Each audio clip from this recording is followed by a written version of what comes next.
Magandang hapon mga ka-happy hour. Narito ang mga balita para sa MBC TV Network News Update 2 PM edition. Sa DZRH exclusive. Sa reklamong pangmomolestya ni Pastor Apollo Quiboloy.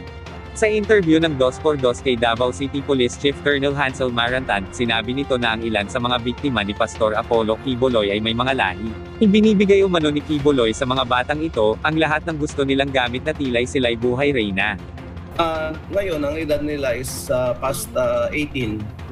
But when they were molested by Quiboloy, pag nakita na sila ni Quiboloy na nag-fit is standard niya, at ang gaganda ng mga bata, I have to admit na kung baga sa mga lalaki, kung kartada dyan ay we're talking of 8, 9, 10, hindi bababa ng 8. At karamihan dito ay may mga lahi.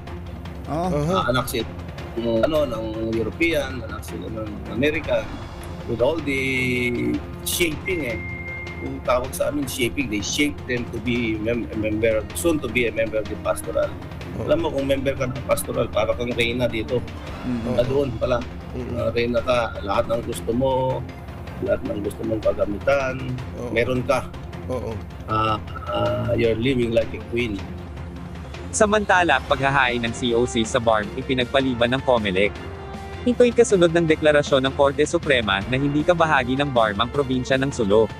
Ayon kay COMELEC Chairman George Garcia, mula sa orihinal na schedule na October 1 to 8, inilipat na nila ang petsa ng paghahain ng COC para sa kauna-unahang BARM parliamentary election sa November 4 to 9, 2024.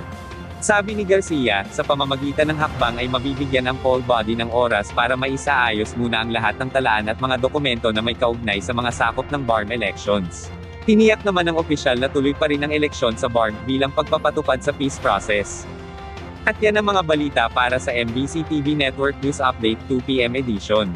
Abangan ang mga susunod na balitaan mamaya para sa 3 PM edition.